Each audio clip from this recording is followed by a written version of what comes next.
Alright, chat, we are on the study Bible. Big boy study Bible. Oh, yeah. Oh, yeah. Oh, I can't even freaking look down. Oh, well. Oh, well.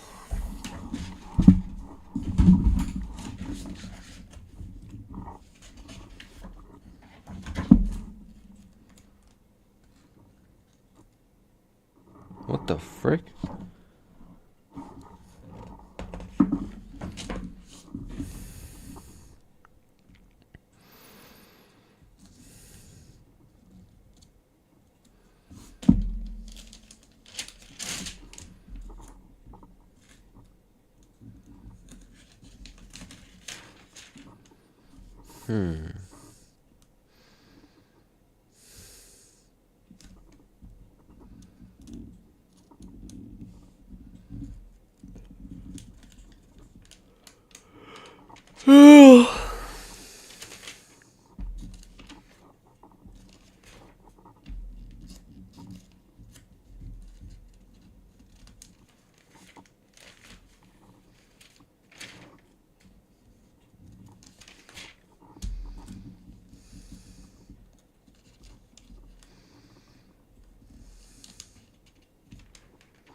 This thing needs a bookmark, bro.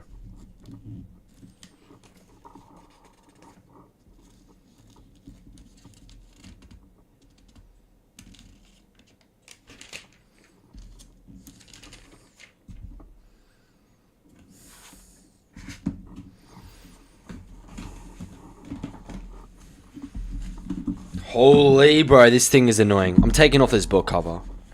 We do not need a freaking book cover for a book cover. Like, bro, we do not need a book cover for a book cover. Unless I sticky tape it.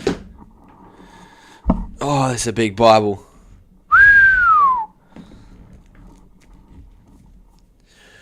When it comes to describing the theology of the Old Testament, not everyone is convinced that there is a single theology represented in these diverse books. Many scholars have, however, tried to find a point of unity for all the books, often by proposing a single unifying theme, such as covenant or kingdom, or the kingdom of God, or the Messiah, or God himself. These proposals do not provide genuine insights, but they are often too over simplified to do justice to the verity.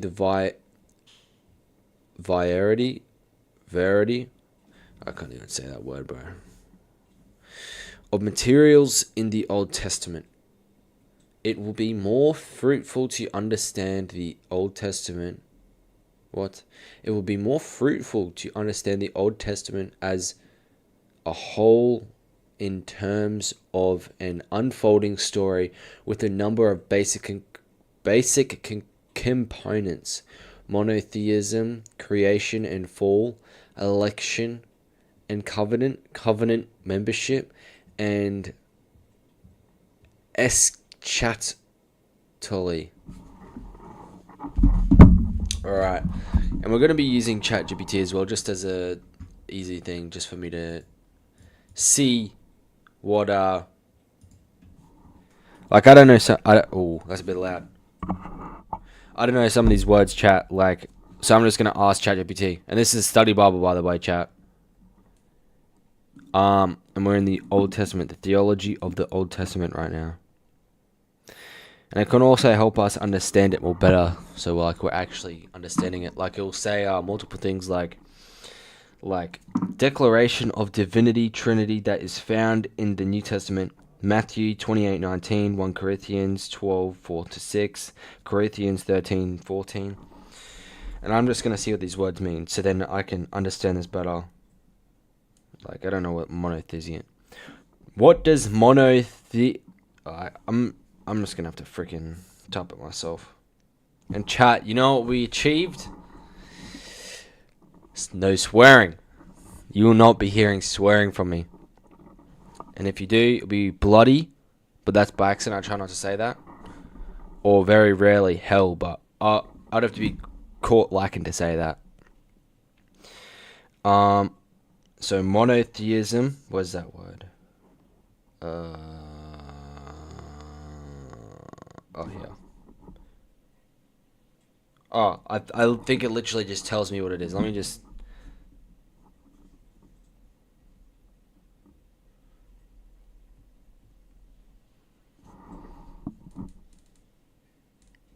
Chat, it literally tells me. I don't need ChatGPT. What am I doing? What am I doing? Chat, look at this. This is like... It's like a good 3-4 kilos. I feel like maybe 2-3.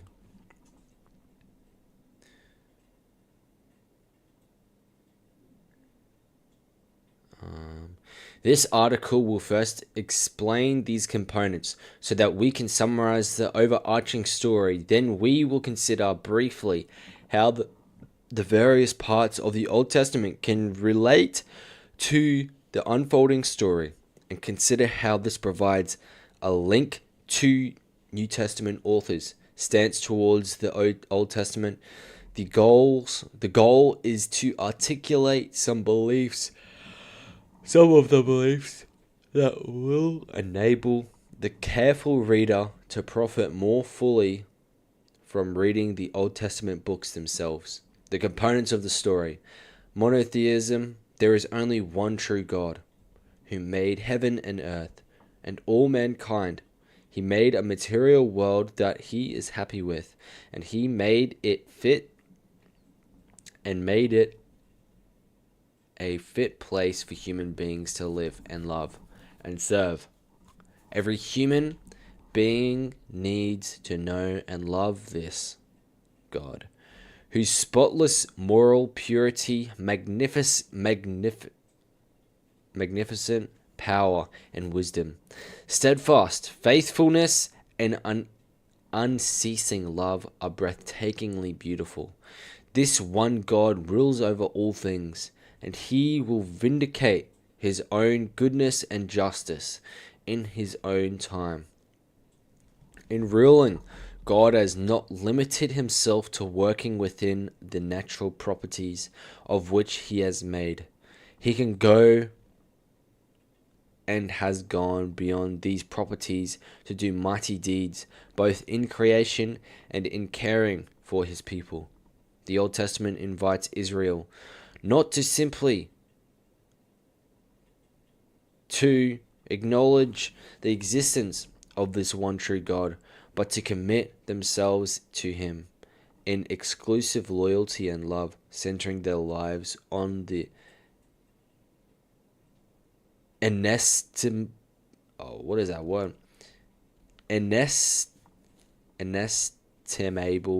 privilege of knowing him. Jude 6:49. The fundamental character of this God is explained in Exodus 34:6-7. No way. 34:6-7. Which focuses on his steadfast love and mercy. Alright, let's see what those things mean. And chat, I will say, this is my first time reading. I read this last time, but I only read like a page.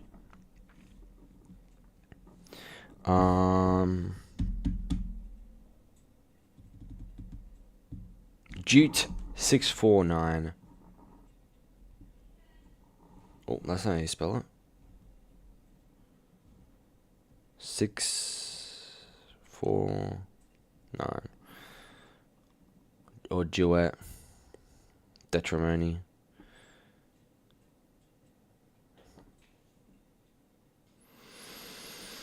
Hear, O Israel, the Lord our God, The Lord is one. Love the Lord your God with all your heart, and with all your soul, and with all your strength. These commandments that I give you today are to be on your hearts. Impress them on your children. Talk about them when you sit at home and when you walk along the road, when you lie down and when you get up. Tie them as a symbol on your hands and bind them on your foreheads. Write them on the door frames of your houses and on your gates. Key points. Verse 4 declares God's oneness. This is central to Judaism. Shema, Israel. Calls for the total love and devotion to God. Verses 6 and 9, emphasis, teaching, and remembering God's commandments daily in every part of life, and making them physically in your home and on your body as reminders. Essentially, it's about loving God fully and keeping his teachings alive in your heart, family, and daily life. And then I think it was 1 Corinthians. Oh no, it was Exodus. Exodus 34, 6, 7.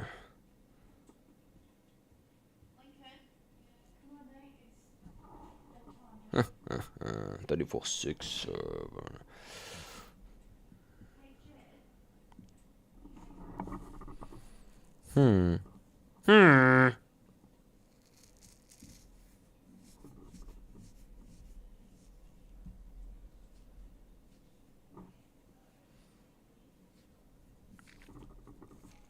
Text NIV. And the Lord passes before him and proclaimed, the Lord, the compassionate and gracious God, slow to anger, abounding in love and faithfulness, maintaining love to thousands, and forgiving wickedness, rebellion, and sin. Yet he does not leave the guilty unpunished. He punishes the children and their children for the sin of the parents to the third and fourth generation. Key points. God's character: compassionate, gracious, patient, loving, and faithful. Mercy and justice. God forgives sin, but also upholds justice.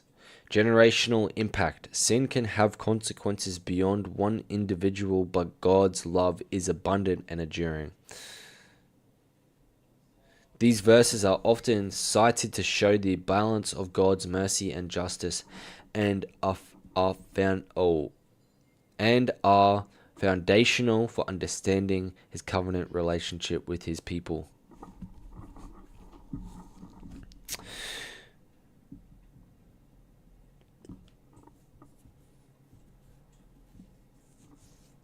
Which focuses on his steadfast love and mercy, a passage frequently echoed in the rest of the Old Testament. The Old Testament also affirms that God is righteous, i.e. morally pure and perfect, although this righteous certainly results in God's work of punishing evildoers and vindicating his own moral characters. The term commonly emphasizes God's reliability in keeping his promises, e.g. Psalm. I don't know if that's Psalm. It says PS. Maybe Psalm. Dude, I need a book stand. Or at least for my phone, so I need a book stand, bro. Or maybe a mount that mounts this freaking Bible to my monitor.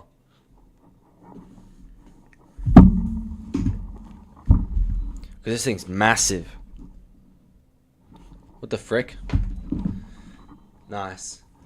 I'm having Donald Trump, NBA plays, and all this crap coming up on my screen because of, I don't know, Windows News. I don't know what that is. What the frick? Brr. I shouldn't have even done that.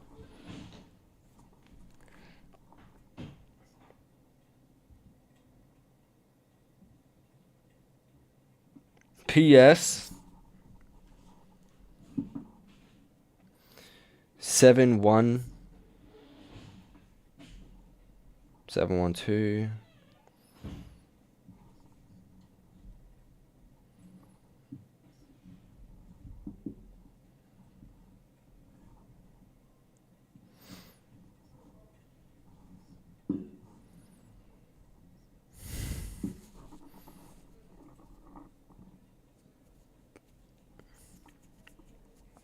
Psalm 71:2. Incline your ear to hear me. Rescue me quickly. Be my rock or refuge. A strong fortress to save me.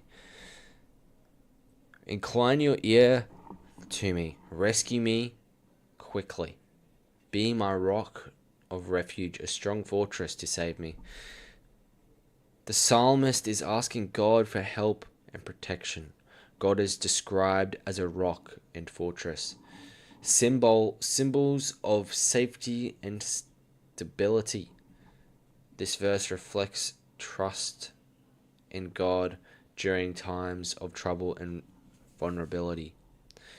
Psalms 116:5. The Lord is gracious and righteous. Our God is full of compassion. This verse highlights God's character, righteous and compassionate. Emphasizes that God's love and care are reliable and steadfast. Connection. Both of these verses focus on trusting God and recognizing his compassion, protective nature. One asks for help in difficulty. The other praises God's nature.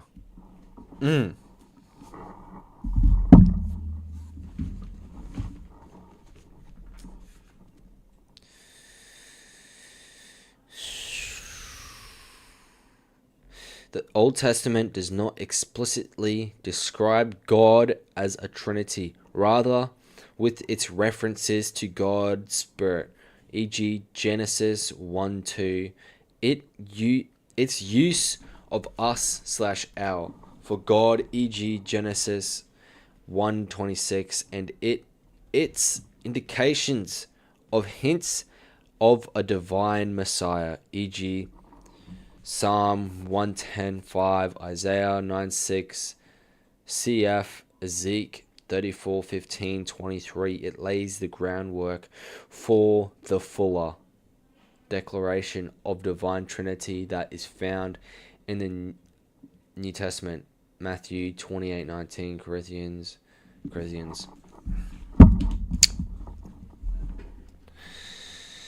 Alright, so we're looking for Genesis 1:2.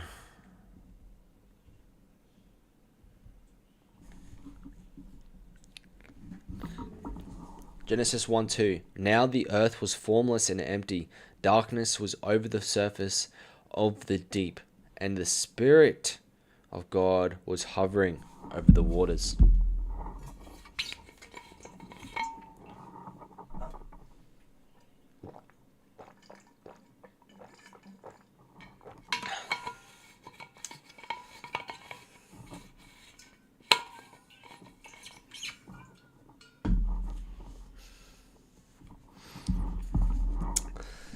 Formless and empty, the earth was in chaotic, unshaped state before God began creating order.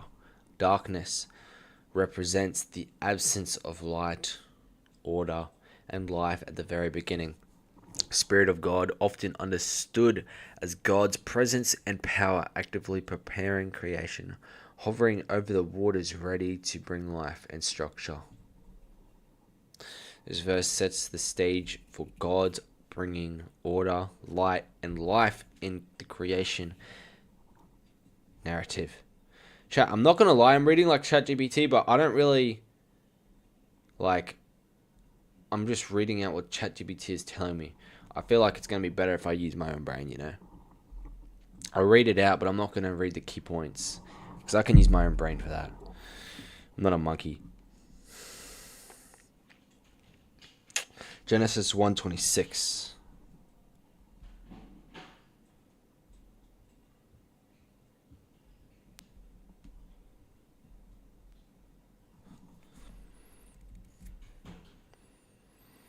Then God said, "Let us make mankind in our image, in our likeness, so that they may rule over the fish in the sea and the birds in the sky, over the livestock and the wild animals, and over all the creatures that move along the ground."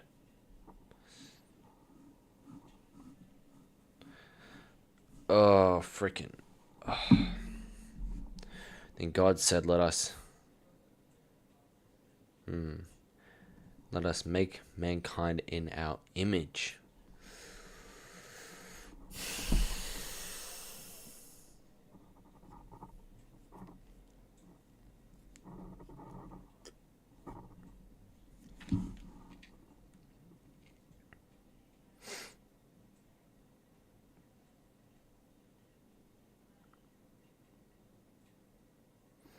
Psalm 110:5.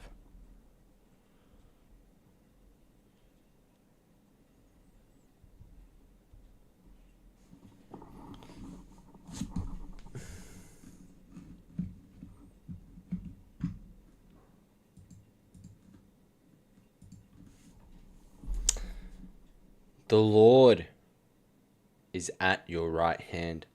He will crush kings on the day of his wrath.